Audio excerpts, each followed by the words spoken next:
timer, and yes, I'm nervous, so y'all bear with me. Okay. The gate slammed behind us, and I couldn't help but jump for a second. As that one behind us closed, the one in front opened so slowly. It was as time was creeping by now that I was there. As the last one closed behind us, the giant metal door in front of us buzzed, and she kept looking at me.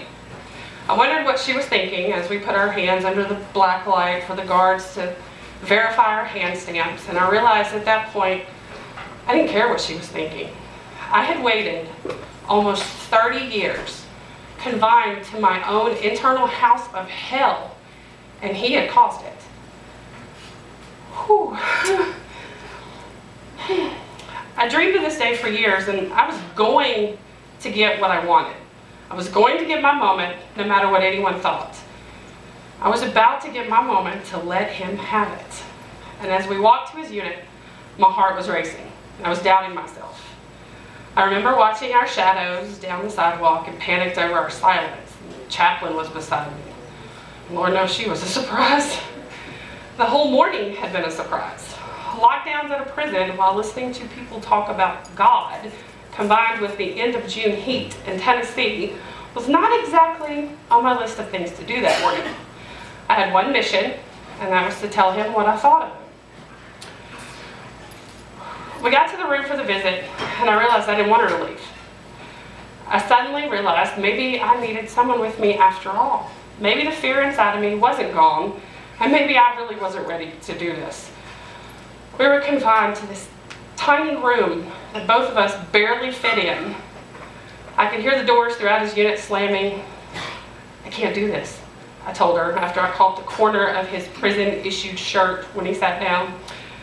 She grabbed my hand, she looked at me, and she said, "Yes, you can." She insisted that. He's right there. I looked up and he was sitting in front of me. Almost 30 years since the last time I had seen him, and I did it. I let him have it. I did what I went there to do. Words flowed out of me that I never thought I'd say. Tears flowed out of me I'd forgotten were inside. I blamed him for all my troubles and pain over the last 3 decades, and I finished and took a deep breath, and then it hit me. It wasn't the man on the other side of the thick prison glass that had caused me so much heartache. It was me.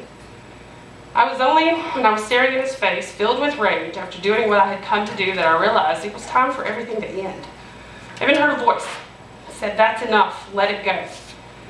Before I knew what was happening, I looked at him and I told him, "I have to tell you something. I can't keep hating you. It's not doing anything to you, but it's killing me. So I forgive you." You see, I was finally facing my own father, who was convicted of killing my mother when I was just 7 years old. My life after that was nothing a child should experience. Whatever you can imagine a child should not go through, I went through it. I was told I ruined the life of the woman that took us in. I was told at one point in time it was my fault. My mom was dead. So many things happened, and I blamed everything on him. And yeah, maybe he was there. Maybe he participated. Maybe he was even guilty. Only he, my mother, and God know that. But I was the guilty one when it came to my own misery.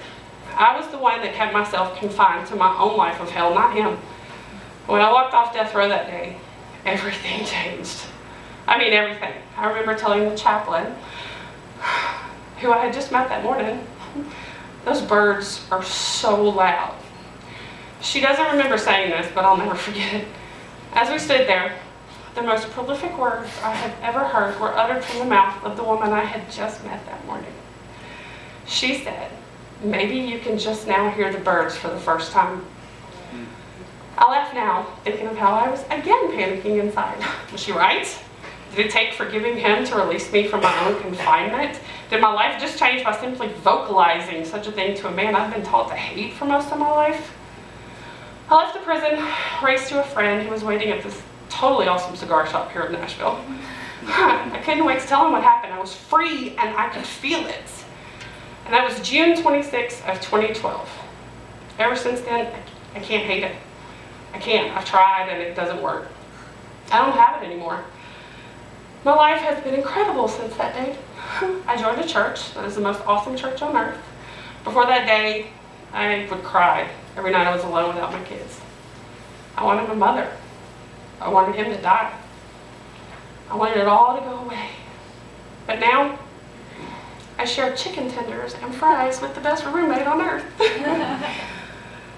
We laugh, we watch movies, we talk about our boyfriends and our lives and how ironic it is we live together. I love her. I go on vacations with friends from church. Never did that before because I didn't have many friends and they certainly weren't from church. I laugh on the phone with this crazy friend of mine who always makes me giggle. Every time I tell him what happened that day, he says, "Oh, they ought not be like that." My favorite part of my life? I'm actually there when my kids are at my house. My oldest daughter comes to me with her teenager issues and I can actually help.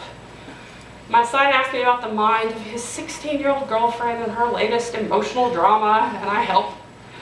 My oldest daughter plays DJ as I cook dinner. My little one giggles making Vine videos. At night, she and I snuggle. We giggle even more.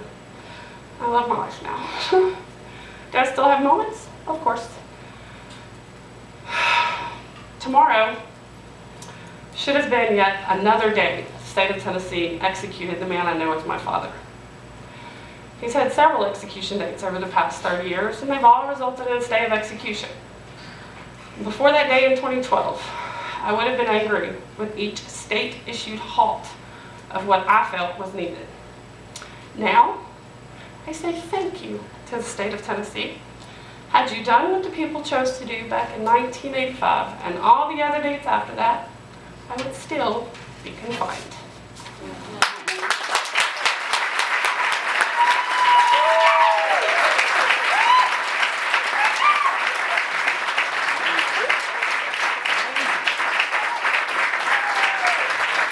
Cynthia Vaughn, right there. And that is why I told her to write her own book. I will keep you all informed on the progress of that book, and when it's out, you can all have copies for whatever it costs. We're not going to give it for free. Wow, that was amazing. Thank you so much.